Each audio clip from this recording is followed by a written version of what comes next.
আসসালামু আলাইকুম। সো আজকে আমরা ফার্মাসিউটিক্যাল টেকনোলজির একদম বেসিক একটা বিষয় আলোচনা করব, যেটা দিয়ে আসলে আমরা ফার্মাসিউটিক্যাল টেকনোলজিটা পড়া শুরু করি। সেটা হচ্ছে ফার্মাসিউটিক্যাল সলিউশন। আমরা আমাদের জব প্রিপারেশনের জন্য অথবা আমাদের বিভিন্ন ধরনের পরীক্ষা থাকে, এক্সাম থাকে, সেই এক্সামের প্রিপারেশন হিসেবে আমরা কিন্তু আজকের এই লেকচারটা একটু দেখব, একটু রিকল করার চেষ্টা করব।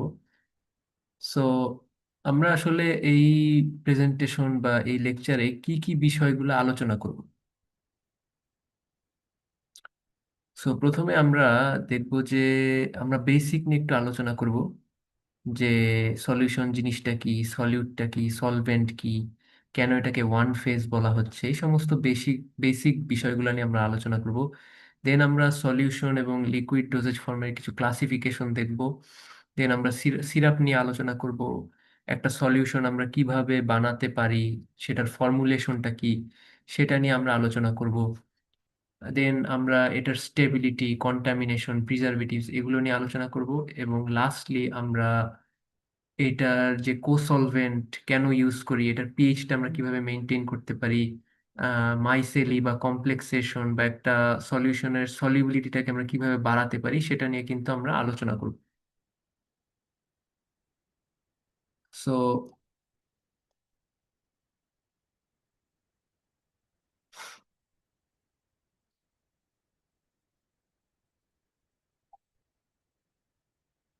আমাদেরকে প্রথমে জানতে হবে যে সলিউশন জিনিসটা আসলে কি। আমাদেরকে কিন্তু বিভিন্ন এক্সামে এই প্রশ্নটা করে থাকে যে হোয়াট ইজ সলিউশন। সো আমরা কিভাবে বলতে পারি যে সলিউশনটা হচ্ছে basically it is a homogeneous mixture between solute and solvent. আমাদের কিন্তু মানে যে কোনো রিটেন এক্সাম হোক বা ভাইভা হোক, এই ডেফিনেশনটাই দিতে হবে যে solution is basically a homogeneous mixture between solute and solvent. এবং এটা হচ্ছে একটা একটা ফেজ, মানে ওয়ান ফেজ। সলিউট এবং সলভেন্ট এমনভাবে হোমোজেনাসলি মিক্স হয়ে যায় যে এটা একটা ফেজের মধ্যে অবস্থান করে। তাহলে এখন প্রশ্ন চলে আসে যে সলিউট কি এবং সলভেন্ট কি। সো সলিউট হচ্ছে বেসিক্যালি যে সাবস্টেন্সটা ডিজলভ করতে হবে। আমি এখানে পাশে আপনারা দেখতে পাবেন ডান সাইডে যে আমি একটা ছবি দিয়ে রেখেছি। এখানে আমরা কিছু পানি দেখতে পাচ্ছি এবং কিছু পার্টিকলস দেখতে পাচ্ছি স্মল। এই যে স্মল পার্টিকলস এগুলাই হচ্ছে কিন্তু আমার সলভেন্টের মধ্যে ডিজলভ করতে হবে। সুতরাং এই স্মল পার্টিকলস গুলো হচ্ছে সলিউট। আর এই যে সলভেন্ট, যেটা হচ্ছে যেটার মধ্যে আমি ডিজলভ করবো এই পার্টিকলস গুলা, সেটা হচ্ছে আমার সলভেন্ট। এখন এই বিষয়টাকে আমরা অন্যভাবে আরেকটু ঘুরিয়ে আমরা প্রকাশ করতে পারি বা বুঝতে পারি। সেটা কি, আমার হোমোজেনাস মিক্সচারে যেটা কম পরিমাণে থাকবে সেটা হচ্ছে সলিউট, আর যেটা বেশি পরিমাণে থাকবে সেটা হচ্ছে সলভেন্ট। ফর এক্সাম্পল, আমরা এই ছবিতেই কি দেখতে পাচ্ছি যে আমাদের সলভেন্ট বা পানি বা ওয়াটার যেটাই বলি না কেন, সেটা কিন্তু বেশি পরিমাণে আছে। সুতরাং এটা সলভেন্ট। আবার এই যে পার্টিকেলস গুলো, এগুলো কিন্তু সলভেন্টের তুলনায় কম পরিমাণ আছে। সুতরাং এটা হচ্ছে সলিউট। আবার আমরা একটা রিয়েল লাইফ এক্সাম্পল চিন্তা করতে পারি যে আমরা বাতাস বা এয়ারের কথা যদি চিন্তা করি, এয়ারে কি থাকে, এয়ারে কিন্তু আমার অ্যারাউন্ড 75 থেকে 78% মতো নাইট্রোজেন থাকে। আর বাকি কি কি থাকে, অক্সিজেন থাকে, কার্বন ডাইঅক্সাইড থাকে, এক্সেট্রা। সো এখানে সবচেয়ে বেশি পরিমাণে তাহলে কোনটা থাকে, নাইট্রোজেন। সুতরাং নাইট্রোজেন হচ্ছে বাতাসের মধ্যে একটা সলভেন্ট। আর অন্যান্য যেগুলো আছে, যেমন অক্সিজেন, কার্বন ডাইঅক্সাইড, এগুলো হচ্ছে সলিউট। সুতরাং একটা মিক্সচারে, হোমোজেনাস মিক্সচারে যেটা বেশি পরিমাণ থাকবে সেটা হচ্ছে সলভেন্ট, যেটা কম পরিমাণে থাকবে সেটা হচ্ছে সলিউট। আর এখানে আমি একটা ছোট ইনফরমেশন যোগ করেছি, সেটা হচ্ছে সলিউশনের যে পার্টিকেল সাইজ সেটা <1 nm হতে হবে। সো এরপরে আমরা দেখি যে আমরা ক্লাসিফিকেশনটাকে আসলে কিভাবে করতে পারি। তো এখানে আমি দুইটা ক্লাসিফিকেশন উল্লেখ করেছি, একটা হচ্ছে লিকুইড ডোজেজ ফর্মের ক্লাসিফিকেশন, আর একটা হচ্ছে সলিউশনের ক্লাসিফিকেশন। তো লিকুইড ডোজেজ ফর্মটাকে আমরা আসলে ফেজের ওপর বেস করে দুই ভাগে ভাগ করতে পারি। একটা হচ্ছে মনোফেজিক, যেটা হচ্ছে সলিউশন, যেটা নিয়ে আমরা এখন পড়াশোনা করতেছি। আর একটা হচ্ছে বাইফেজিক। ফেজ মানে বিষয়টা হচ্ছে যে মানে বেসিক্যালি সেপারেশন হয়ে যাওয়া। আপনি দেখলে বাইরে থেকে বুঝতে পারবেন যে এখানে আসলে দুইটা ফেজ আছে। এরকম যদি বোঝা না যায়, সেক্ষেত্রে বুঝতে হবে আমার একটা ফেজ আছে, মনোফেজ। সেটার এক্সাম্পল কি, সলিউশন। আর বাইফেজিকের এক্সাম্পলটা কি, সাসপেনশন, অ্যানিমালশন। তো এখন আমরা সলিউশনের আবার ক্লাসিফিকেশন যদি করতে চাই, তাহলে সলিউশনকে আমরা চার ভাগে ক্লাসিফাই করতে পারি: route of administration, particle size, saturation এবং সলভেন্ট ইউজড। সো একটা একটা করে আমরা ক্লাসিফিকেশন দেখি। যে রুট অফ অ্যাডমিনিস্ট্রেশন বা কোন রুটে আমি দিচ্ছি সে অনুযায়ী কিন্তু আমরা এটাকে আবার চার ভাগে ভাগ করতে পারি এই সলিউশনটাকে। সো নাম্বার ওয়ান হচ্ছে ওরালি। আমরা জানি যে বিভিন্ন সিরাপ খাই বা ড্রপ খাই, সেগুলো কিন্তু আমাদের ওরাল সলিউশন বা ওরাল ক্লাসিফিকেশনের মধ্যে পড়ছে। আবার আমরা এখানে দেখতে পাচ্ছি যে আমাদের বডি ক্যাভিটিস। বডি ক্যাভিটিস বলতে আমরা আমাদের বডিতে যে ক্যাভিটি গুলা থাকে বা হোল বা ছিদ্রগুলা থাকে, যেমন নাকের ছিদ্র বা কানের ছিদ্র, সেখানে কি আমরা বিভিন্ন ড্রপ ইউজ করি। সো সেগুলোকে এক ধরনের সলিউশন। আবার মাউথ বা থ্রোটকে এখানে আলাদাভাবে দেখানো হয়েছে, যে আমরা বিভিন্ন মাউথ ওয়াশ ইউজ করি বা থ্রোট স্প্রে ইউজ করি, সেগুলো কি, সেগুলো হচ্ছে মাউথ অ্যান্ড থ্রোটের অন্তর্ভুক্ত। আর বডি সারফেস বলতে আমরা যে বিভিন্ন অয়েল ইউজ করি বা টপিক্যাল যে লিকুইড গুলো আমরা দেই, গ্লিসারিন বা গ্লিসারিন ঠিক না, আমরা অয়েলই দেই বেশি। অয়েলটাকে আমরা সলিউশনের মধ্যে রাখতে পারি। সো এই অয়েলটা, যে এই অয়েলটা কিন্তু বডি সারফেসের ক্লাসিফিকেশনের মধ্যে পড়তেছে। তো এখন আমরা অন্যতম একটা গুরুত্বপূর্ণ আর ক্লাসিফিকেশন, সেটা হচ্ছে পার্টিকেল সাইজ অনুযায়ী আমরা সলিউশনকে কিভাবে ক্লাসিফাই করতে পারি। সো পার্টিকেল সাইজ অনুযায়ী আমরা আসলে তিন ভাগে ভাগ করতে পারি: একটা হচ্ছে মাইক্রোমলিকুলার, একটা হচ্ছে ম্যাক্রোমলিকুলার, একটা হচ্ছে মাইসিলি। মাইক্রোমলিকুলার বেসিক্যালি আমরা পানির মধ্যে যদি চিনি দেই, সেটা হচ্ছে মাইক্রোমলিকুলার এক্সাম্পল। আবার ম্যাক্রোমলিকুলার এক্সাম্পল হচ্ছে প্রোটিন ইন ওয়াটার। আর মাইসেলিটা বেসিক্যালি আমরা মানে সারফেক্টেন্টের সাথে অনেকে পরিচিত, যেমন ডিটারজেন্ট পাউডারের মধ্যে, পানির মধ্যে যদি আমি ডিটারজেন্ট গোলাই, সেই সেই এক্সাম্পলটা হবে মাইসেলির এক্সাম্পল। আর সলিউশনের অন্যতম আরেকটা গুরুত্বপূর্ণ ক্লাসিফিকেশন হচ্ছে স্যাচুরেশন। তো এটাকে তিন ভাগে ভাগ করা যায়, যে স্যাচুরেটেড, সাবস্যাচুরেটেড বা আনস্যাচুরেটেড, আর একটা হচ্ছে সুপার স্যাচুরেটেড। স্যাচুরেটেড বলতে বোঝায় যে আমি আর সলিউট, আমি আর ডিজলভ করতে পারবো না। ফর এক্সাম্পল, আমি এক গ্লাস পানি নিলাম, আমি লবণ ঢালতেই আছি ঢালতেই আছি ঢালতেই আছি, ঢালতে ঢালতে দেখা যাবে যে আর কিন্তু লবণ আমার ডিজলভ হচ্ছে না। তো সেই সলিউশনটাকে আমরা বলতে পারি যে স্যাচুরেটেড সলিউশন। আবার সাব স্যাচুরেটেডটা কি, যে আমি মানে ম্যাক্সিমামের থেকে কম পরিমাণে সলিউট ঢালতেছি। ফর এক্সাম্পল, আমার এক গ্লাস পানি আছে, আমি এক চামচ চিনি দিলাম বা এক চামচ লবণ দিলাম সেই পানিতে, সেটা কিন্তু ইজিলি ডিজলভ হয়ে যাচ্ছে। সেটা কি, আনস্যাচুরেটেড বা সাবস্যাচুরেটেড একটা এক্সাম্পল।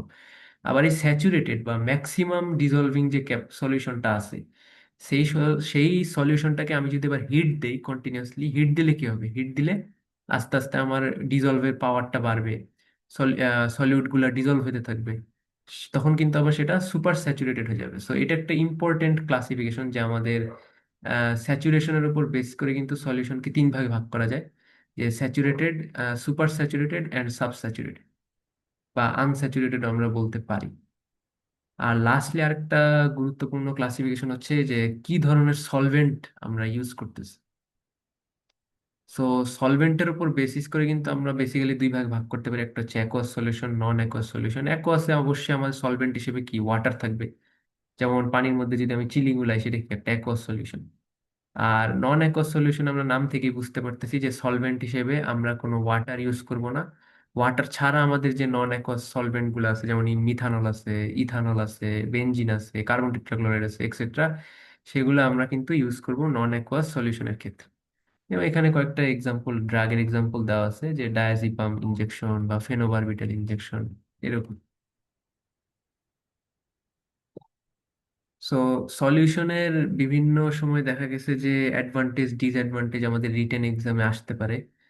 অনেক সময় বিভিন্ন পরীক্ষায় 2 মার্ক বা 1.5 মার্কের কিছু কোশ্চেন আসে, তো বা একটু ঘুরিয়েও প্রশ্নটা দিতে পারে যে কেন আমি সলিউশনকে ট্যাবলেটের থেকে বেশি ভালো মনে করতেছি, বা কেন সলিউশনটা ট্যাবলেটের থেকে ভালো।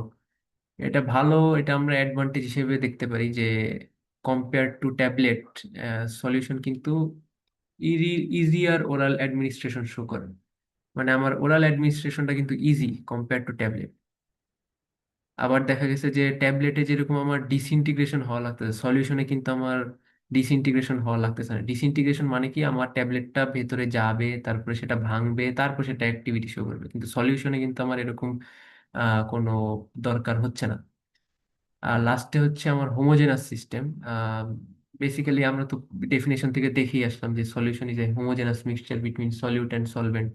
সো হোমোজেনাস হওয়ার কারণে এটা ডোজটা যে সেটা ইউনিফর্ম ডোজটা মেনটেন করা পসিবল। সো আমরা এই তিনটা অ্যাডভান্টেজ কিন্তু মনে রাখতে পারি। আর ডিসঅ্যাডভান্টেজ বলতে গেলে আমরা কি, আমাদের প্রথমেই যে জিনিসটা মাথায় আসে, ম্যাক্সিমাম সলিউশন কিন্তু ওয়াটার দিয়ে তৈরি। আর যেখানে ওয়াটার থাকবে সেখানেই মাইক্রো অর্গানিজমের একটা ঝামেলা থাকবে। সো সেখানেই কন্টামিনেশনের একটা ভয় থাকবে। এছাড়াও আমরা সলিউশন খাওয়ার সময়, বিভিন্ন সিরাপ খাওয়ার সময় আমাদের কি হয়, বিভিন্ন আমাদের চামচ ইউজ করতে হয়, সো স্পুন বা ড্রপার লাগে আমাদের। এছাড়াও অনেক সময় দেখা গেছে যে সলিউশনের কিছু আনপ্লেজেন্ট ওডর থাকে, টেস্ট থাকে, সলিউশন খেতে ভাল লাগে না। যেমন আমরা বিভিন্ন ড্রপ গুলা খাই, ড্রপ গুলো কিন্তু অনেক সময় তিতা হয়। এছাড়াও দেখা গেছে যে এগুলা বাল্কি, সলিউশনটা তো কম্পেয়ার টু ট্যাবলেট একটু ভারী হবে, যেহেতু এখানে ওয়াটার টাটার আছে। কম্পেয়ার টু ট্যাবলেট এটা অবশ্যই ভারী হবে এবং ট্রান্সপোর্টেশনটাও ডিফিকাল্ট হবে। সো এই অ্যাডভান্টেজ এবং ডিসঅ্যাডভান্টেজ গুলো যদি আমরা মনে রাখি, আমরা কিন্তু ইজিলি লিখতে পারবো আশা করি। সো এখন চলে আসি আমরা সিরাপে। সিরাপটা কি আসলে, সিরাপের ডেফিনেশন যদি আমরা বলতে যাই, আমরা আমাদের মাথায় প্রথমে যে জিনিসটা আসে সেটা হচ্ছে মিষ্টি। সিরাপ মানেই মিষ্টি। তো মিষ্টিটা কেন হয়? দেখা গেছে যে 66.7% আসলে সুগার থাকে, এই জন্য হচ্ছে মিষ্টি হয়। তো সিরাপের ডেফিনেশন যদি আমাদের কাজ করে, আমরা বলবো যে 100 মিলিলিটার ওয়াটারের মধ্যে 66.7 মিলিগ্রাম সুগার থাকলে সেই সলিউশনটাকে আমরা সিরাপ বলবো। অথবা আরো সহজভাবে বলতে যদি আমরা চাই, তাহলে বলবো ওয়াটারের মধ্যে 66.7% sugar solution is called syrup. একদম ইজি ভাবে। আর সিরাপে কিন্তু আমাদের কোনো ইয়া মানে প্রিজারভেটিভ বা হচ্ছে আমাদের এক্সট্রা যে আমরা বিভিন্ন অ্যান্টিমাইক্রোবিয়াল এজেন্ট ইউজ করি বাইরে থেকে, সেগুলো কিন্তু ইউজ করতে হয় না। এই হয় না তার কারণটা হচ্ছে সিরাপটা হচ্ছে অনেক ভিসকাস। ভিসকাস মানে হচ্ছে থিক, অনেক মোটা, মানে অনেক ঘন। আপনি মধু যদি দেখেন, মধু কিন্তু পানির থেকে অনেক ঘন। সো যে জিনিসটা হয় যে এখানে কোনো ফ্রি অক্সিজেন থাকে না, সুতরাং মাইক্রোবিয়াল কন্টামিনেশনের ভয় থাকে না। এছাড়াও দেখা গেছে এখানে মানে পানির পরিমাণ, ফ্রি ওয়াটারের পরিমাণ খুবই কম। 100 মিলিলিটার ওয়াটারের মধ্যে আমি 66.7 মিলিগ্রামে সুগার দিয়ে দিচ্ছি, তাহলে ওয়াটার কতটুকু থাকে? কমই থাকলো।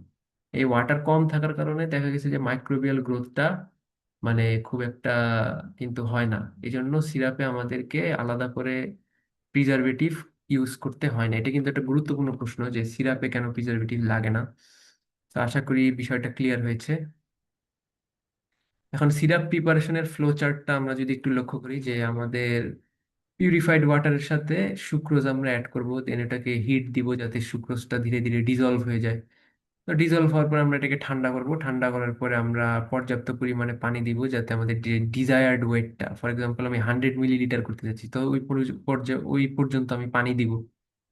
সো ডিজায়ার্ড ওয়াটার বা desired amount of water add করার পরে আমি এটাকে সঠিকভাবে প্যাকিং করব এবং লেবেলিং করব, যাতে করে আমার মানে এক্সটার্নাল কোনো ফ্যাক্টর দিয়ে এই সিরাপটা যেন নষ্ট না হয়, সেভাবে আমি প্যাকিং এবং লেবেলিংটা ঠিকঠাক করব, যাতে আমার চিনতে সুবিধা হয়।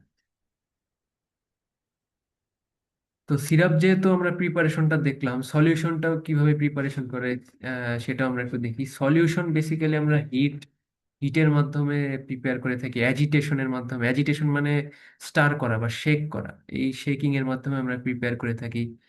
এছাড়া মেডিকেটিং লিকুইড প্লাস সিরাপও আমরা ইউজ করে থাকি। কখনো কখনো একটা সিরাপের সাহায্য নিয়ে অন্য একটা সলিউশন তৈরি করা হচ্ছে, এরকম হতে পারে। আবার পার্কোলেশন, পার্কোলেশন বেসিক্যালি মানে হচ্ছে ফিল্ট্রেশন করা। আমি একটা মানে ওয়াটারের মধ্যে বা লিকুইড মিডিয়ামের মধ্যে কিছু সলিউট গুলাইলাম, গুলানোর পরে আমি সেটা ফিল্টার করলাম, ফিল্ট্রেশনের মাধ্যমে আমি বেসিক্যালি এই সলিউশনটা প্রিপেয়ার করলাম। আমরা বিভিন্ন যে অপথ্যালমিক সলিউশন গুলা যে তৈরি করি বা নেজাল সলিউশন গুলা তৈরি করি আমাদের ল্যাবে, সেক্ষেত্রে কিন্তু আমরা হচ্ছে মানে ফিল্ট্রেশন করে তারপরে কিন্তু যে লিকুইডটা, যে ক্লিয়ার যে লিকুইডটা, সেটা কিন্তু আমরা ইউজ করি। সো ফিল্ট্রেশনের মাধ্যমেও বা পার্কোলেশনের মাধ্যমে আমরা সলিউশন তৈরি করতে পারি। এক্ষেত্রে বিভিন্ন ইকুইপমেন্ট যেমন পার্কোলেটর, অ্যাজিটেটর, এগুলা আমার লাগতে পারে। সো আমরা কি কি formulation of liquid dosage form বা ফর্মুলেশন অফ সলিউশন, একটা সলিউশন তৈরি করতে গেলে আসলে আমাদের কি কি লাগে? আমাদের তিনটা বিষয় মাস্ট লাগবে। একটা হচ্ছে এপিআই, একটা হচ্ছে ভেহিকেল, আর আরেকটা হচ্ছে আমার এক্সিপিয়েন্টস। এপিআই মানে কি, অ্যাক্টিভ ইনগ্রিডিয়েন্টটা যেটা আমার মেইন কম্পোনেন্ট, সেটা তো আমার লাগবেই। ভেহিকেল বলতে আমি বুঝাচ্ছি এখানে সলভেন্ট, আমার তো একটা সলভেন্টের মধ্যে জিনিসগুলোকে ডিজলভ করতে হবে, so সেই সলভেন্টটাকে আমার হচ্ছে লাগবে। আর লাস্টলি এখানে আমি কিছু এক্সিপিয়েন্টের নাম লিখেছি। এক্সিপিয়েন্টস এর আহ, হিসেবে আমরা কি কি ইউজ করতে পারি, যেমন antioxidant, buffering agent, viscosity modifier, isotonicity modifier, preservatives, colouring agents, flavouring agents. তো যদি একে একে এগুলোর ফাংশনগুলো বলতে চাই, অ্যান্টিঅক্সিডেন্টের কাজটা কি, আমাদের যে অক্সিডেশন আছে সেটাকে রিডিউস করে, যাতে আমাদের ফ্রি র্যাডিক্যালটা প্রডিউস না হয়, যাতে আমাদের, সহজ কথায় বলতে গেলে, আমাদের যে সলিউশনটা সেটা যেন নষ্ট না হয়, সেজন্য আমরা অনেক সময় অ্যান্টিঅক্সিডেন্ট ইউজ করি। বাফারিং এজেন্টটা আমার ইউজ করা হয় আমাদের যে পিএইচ আছে, সেই পিএইচটা প্রপারলি মেনটেন করার জন্য। ভিসকোসিটি মডিফায়ারটি ইউজ করা হয় আমাদের যেন সলিউশনটা খুব বেশি থিক বা খুব বেশি পাতলা, খুব বেশি ঘন এরকম যেন না হয়ে যায়, সেই জন্য আমরা এটা ইউজ করে থাকি। আমাদের এখানে টনিসিটিরও একটা ব্যাপার আছে, আইসোটনিসিটি মডিফায়ার যার জন্য ইউজ করা হয়। টনিসিটি বেসিক্যালি আমরা প্রেসার, মানে লিকুইডের প্রেসারটা, আমি একটা লিকুইড খাচ্ছি, আমার বডিতে যদি সেটা গিয়ে একটা টনিসিটিটা সমস্যা করে বা টনিসিটিতে প্রবলেম করে, লিকুইডটা বেশি প্রেসার ক্রিয়েট করে আমার বডিতে, তখন কিন্তু প্রবলেম হয়ে যাবে। সো আইসোটনিসিটি মডিফায়ারের মাধ্যমে এটা এনশিওর করা যেন আমার টনিসিটিটা ঠিক থাকে। প্রিজারভেটিভসটা আমি যেটা বললাম, যে সিরাপে হয়তো বা আমার প্রিজারভেটিভস লাগছে না, বাট অন্যান্য যে আমার সলিউশনগুলো আছে সেগুলোতে কিন্তু প্রিজারভেটিভস লাগে। কালারিং এজেন্ট, ফ্লেভারিং এজেন্ট আমি ইয়া মানে আমার সাধ্য মতো বা আমার পর্যাপ্ত পরিমাণে আমি কিন্তু ইউজ করতে পারি। সো এখানে আমি যে ফাংশনগুলা বললাম সেগুলা কিন্তু এখানে খুব সুন্দরভাবে দেওয়া আছে, সো আপনারা এখানে দেখতেই পাচ্ছেন। দেন আমি এখানে কিছু এক্সাম্পল দিয়েছি। এক্সাম্পলগুলো আসলে দরকার, অ্যাটলিস্ট দুটা করে হলে আমাদের মনে রাখা উচিত, কারণ বিভিন্ন পরীক্ষায়, রিটেন বা ভাইভাতে আমাদের অনেক সময় জিজ্ঞেস করে থাকে। সেটা হচ্ছে যে অ্যান্টিঅক্সিডেন্টটা, যেমন অ্যান্টিঅক্সিডেন্টের এক্সাম্পল হিসেবে আমরা বলতে পারি যে অ্যাসকর্বিক অ্যাসিড বা সোডিয়াম সালফেট, বা আমরা এখানে সাইট্রিক অ্যাসিডও দিতে পারি। এছাড়াও আমাদের বাফারিং এজেন্ট রয়েছে, যেটা আমরা বলছিলাম যে বাফারিং এজেন্টের কাজটা হচ্ছে আমাদের পিএইচটাকে মেনটেন করা। সো সেখানে আমরা বিভিন্ন ফসফেট বাফার বা সাইট্রেট বাফার ইউজ করতে পারি। ভিসকোসিটি মডিফায়ার হিসেবে আমরা povidone, methyl cellulose, acacia, ট্রাগাকান, basically থিকনেসের জন্য বা থিননেসের জন্য আমরা এগুলি ইউজ করতে পারি। আইসোটনিসিটি হিসেবে আমরা সুগার বা সল্ট, সেক্ষেত্রে ডেক্সট্রোজ বা সোডিয়াম ক্লোরাইড আমরা ইউজ করতে পারি। প্রিজারভেটিভ হিসেবে খুবই কমন দুইটা এক্সাম্পল হচ্ছে methyl paraben and propyl paraben, এবং মাঝে মধ্যে বেনজাইল অ্যালকোহল বা বোরিক অ্যাসিড এগুলো ইউজ করা হয়ে থাকে। কালার হিসেবে আমরা ফুড গ্রেডের যে ইয়েলো কালার বা রেড কালার বা গ্রিন কালার, সেটা আমার পার্সপেক্টিভ থেকে আমি অ্যাড করতে পারি। অনেক সময় অ্যাড করা লাগে না, বিশেষ করে নেজাল বা অপথ্যালমিক এই সমস্ত সলিউশনের ক্ষেত্রে কিন্তু মানে আমার ড্রাগটা একেবারে ট্রান্সপারেন্টই থাকে, কোনো কালার ইউজ করতে হয় না। এখানে আরো কিছু এক্সাম্পল দেওয়া আছে, যে ফ্লেভারিং এজেন্টের এক্সাম্পল, সুইটেনিং এজেন্টের এক্সাম্পল, কো সলভেন্টের এক্সাম্পল, যেটা আসলে আমার সলিউবিলিটি বাড়াতে হেল্প করবে। তো এখানে আরেকটা ইম্পর্টেন্ট বিষয় হচ্ছে যে ডায়াবেটিক পেশেন্টের সুইটেনারটা আসলে আমরা কি ইউজ করব। সো যখন আমরা কোনো সলিউশন বানাবো এবং সেটা যদি কোনো ডায়াবেটিক পেশেন্টকে কেন্দ্র করে হয়, স্পেশালি আমার কোনো একটা ডায়াবেটিক পেশেন্টের কোনো একটা কিছু ট্রিটমেন্ট দরকার, সেক্ষেত্রে আমার একটা সলিউশন বানাতে হবে, সেক্ষেত্রে আমরা কিন্তু সুক্রোজ ইউজ করব না সুইটেনিং এজেন্ট হিসেবে, সেক্ষেত্রে আমরা সলবিটলটা ইউজ করব। কারণ সলবিটলটা আসলে যে গ্লাইসেমিক অ্যাক্টিভিটি সেটা কম, এবং এটা কম্পেয়ার টু সুক্রোজ এটা হচ্ছে কম সুইট বা লেস সুইট। সো এই জন্য কিন্তু আমরা সরবিটলটা ক্লিনিক্যালি ইউজ করে থাকি ডায়াবেটিক পেশেন্টের জন্য সুইটনার হিসেবে, আর যারা নর্মাল পেশেন্ট তাদের জন্য আমরা সুক্রোজ ইউজ করতে পারি। সো বিসিএস ক্লাসিফিকেশন বা biopharmaceutical classification system is another important thing in our solution. So এটা আমরা ছোটবেলায় বা আমরা যখন এর আগেও কোনো ফিজিওলজি বা অন্য কোনো সাবজেক্টে আমরা এটা পড়ে এসেছি, যে বায়োফার্মাসিউটিক্যাল ক্লাসিফিকেশন সিস্টেম অনুযায়ী আমরা ড্রাগকে চার ভাগে ভাগ করতে পারি। সো বেসিক্যালি প্রথমটা হচ্ছে high solubility high permeability, second বা ক্লাস টু হচ্ছে low solubility high permeability, class three হচ্ছে high solubility low permeability, and class 4 both are low solubility and low permeability। এক্ষেত্রে এক্সাম্পল গুলো কিন্তু আমাদের একটু মনে রাখতে হবে, এমসিকিউর জন্য বা অনেক সময় রিটেনের জন্য আসতে পারে। তো সেক্ষেত্রে আমাদের কিন্তু একটু এটা মানে মেমোরিতে রাখতে হবে এক্সাম্পল গুলা, দুইটা করে এক্সাম্পল মনে রাখলেই হবে। আচ্ছা, তো যেই জিনিসটা আরেকটা ইম্পর্টেন্ট সেটা হচ্ছে যে আমি সলিউশনের যে সলিউবিলিটি সেটা আসলে কিভাবে বাড়াবো। তো একটা সলিউশনের সলিউবিলিটি আমরা কিভাবে বাড়াতে পারি, যদি কমন সেন্স থেকে আমরা বলি যে অবশ্যই আমাদের কো সলভেন্ট, এটা আমরা নাম শুনে আসতেছি আগে থেকে, যে কো সলভেন্ট ইউজ করতে হবে। কো সলভেন্ট ইউজ করলে আহ, আমাদের সলিউবিলিটি বাড়বে। সেক্ষেত্রে আমরা ethylene glycol, propylene glycol, PEG 400 এগুলো কিন্তু আমরা ইউজ করতে পারি। এছাড়াও আমরা সলিউবিলিটি বাড়ানোর জন্য যে সলিউট বা পার্টিকেলগুলো আছে সেগুলোর পার্টিকেল সাইজটাকে রিডিউস করতে পারি। কেমিক্যাল মডিফিকেশনের মধ্যে মাধ্যমে আমরা করতে পারি, যেমন কমপ্লেক্সেশন বা সল্ট ফর্মেশনের মাধ্যমে আমরা কোন একটা ড্রাগের সল্ট ফর্ম করে দিলাম, সেক্ষেত্রে কিন্তু দেখা গেল যে সল্ট ফর্ম ড্রাগটা কিন্তু বেশি দ্রুত সলিউবল হচ্ছে। আর পিএইচ অ্যাডজাস্টমেন্টের বিষয়টা হচ্ছে যে আমরা জানি যে ম্যাক্সিমাম ড্রাগই বাজারে যেগুলো পাওয়া যায় সেগুলো হচ্ছে either week acid or week base. তো উইক অ্যাসিডের ক্ষেত্রে আমরা যেটা করব যে উইক অ্যাসিডের ক্ষেত্রে আমরা সেটাকে বেসিক মিডিয়ামে ডিসলভ করার চেষ্টা করব, অথবা কোনো একটা ড্রাগ যদি উইক অ্যাসিড হয় সেটার পিএইচটাকে আমরা স্লাইটলি বাড়ায় দেব। তাহলে যে জিনিসটা হবে যে উইক অ্যাসিডটা আমরা জানি যে বেজের মধ্যে ভালোভাবে ডিসলভ হয়, আবার উইক বেজের ক্ষেত্রে ঘটনাটা ঠিক উল্টা। আমরা এটাকে অ্যাসিড মিডিয়ামে ডিসলভ করার চেষ্টা করব, অথবা পিএইচটাকে স্লাইটলি কমায় দিব উইক বেজের ক্ষেত্রে, কারণ উইক বেজে অলরেডি পিএইচ একটু বেশি আছে, তো আমরা এটাকে কমায় দিয়ে ডিসলভ করার চেষ্টা করব। তো এইভাবে কিন্তু আমরা অনেক সময় সারফেস অ্যাক্টিভ এজেন্টও আমরা ইউজ করতে পারি, যেটা আমরা বললাম যে ডিটারজেন্ট, ডিটারজেন্ট একটা very good surface active agent. এভাবে কিন্তু আমরা সলিবিলিটি ইমপ্রুভ করতে পারি। Micelle formation, which is another part of using surface active agent. Complexation, যেটা আমরা বলতেছিলাম যে অনেকগুলা স্মল মলিকিউলসকে একত্রিত করে দেন সলিবিলিটিটাকে ইনক্রিজ করা হয়, এক্ষেত্রে polyvinyl pyrrolidone plays a very good role. So pharmaceutical ওয়াটারটাকে আমরা কয় ভাগে ভাগ করতে পারি? তিন ভাগে ভাগ করতে পারি, এটা আমাদের আরেকটা গুরুত্বপূর্ণ প্রশ্ন। বেসিক্যালি পোর্টেবল ওয়াটার, পোর্টেবল ওয়াটারটা আমরা ড্রিঙ্কিং এর জন্য ইউজ করি। আর ফার্মাকোপিয়াল পিউরিফাইড ওয়াটারটা, এই পিউরিফিকেশনটা আমরা বিভিন্নভাবে করতে পারি, আইদার রিভার্স অসমোসিস বা ডিআয়োনাইজেশন বা ফিল্ট্রেশন বা বয়েলিং, এরকম বিভিন্নভাবে কিন্তু আমরা করতে পারি। আর লাস্টলি হচ্ছে water for injection. Purified water আর ওয়াটার ফর ইনজেকশনের মধ্যে মেইন যে পার্থক্যটা হচ্ছে সেটা হচ্ছে পাইরোজেনের পার্থক্য। পাইরোজেন জিনিসটা কি? পাইরোজেন জিনিসটা হচ্ছে যে এটা, পাইরোজেন একটা কম্পাউন্ড যেটা হচ্ছে ব্যাকটেরিয়াল লিপোপলিস্যাকারাইড ইন নেচার, এবং পাইরোজেনের যে মূল কাজটা সেটা কিন্তু আমাদের বডিতে ফিভার তৈরি করতে পারে। এই এক্সটার্নাল কম্পাউন্ডটা আমাদের বডিতে ফিভার তৈরি করে। এই জন্য আমরা চেষ্টা করব যে ওয়াটার ফর ইনজেকশন, যেহেতু ইনজেকশন সরাসরি আমার ব্লাডে চলে যাচ্ছে, সুতরাং সেখানে যদি পাইরোজেন থাকে, পাইরোজেনটা যদি সরাসরি আমার ব্লাডে চলে যায় তাহলে কি হবে? তাহলে কিন্তু আমার মানে বিভিন্ন ধরনের বডিতে কমপ্লিকেশন তৈরি হতে পারে, জ্বর হতে পারে, অনেক সমস্যা।